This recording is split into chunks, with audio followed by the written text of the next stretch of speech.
Por fim, vamos estudar a distância do espaço livre. Esse método do espaço livre ela mede a distância do ponto mais próximo em relação a um ponto arbitrário no espaço, que pode ou não estar em um padrão pontual existente. Então ele vai avaliar, de fato, o espaço entre os pontos, e isso vai nos permitir a detecção de lacunas ou áreas com maior densidade de pontos, ou menor densidade de pontos. E isso é muito útil para que a gente consiga identificar padrões de distribuição que incluem regiões vazias, digamos assim, ou com uma densidade de pontos muito baixa. Tá? Então, por isso o nome distância do espaço vazio.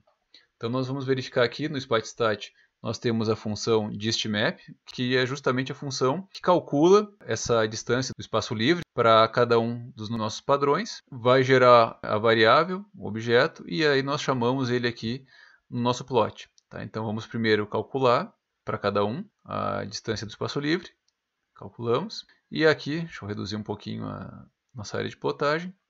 Vamos plotar nos parâmetros parecidos. Anteriormente é um plot também, não é um histograma.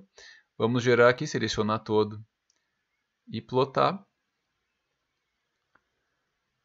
E aí nós temos o mapa de distâncias. Então nós temos 3 figuras referente a esses gráficos de espaço livre.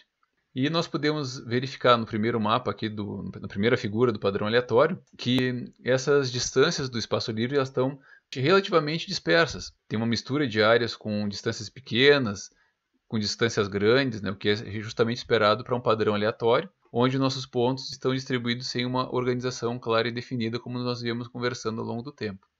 Já aqui na imagem do padrão regular, nós conseguimos identificar um padrão bem mais organizado. Nós temos os pretos aqui, um padrão organizado de pontos.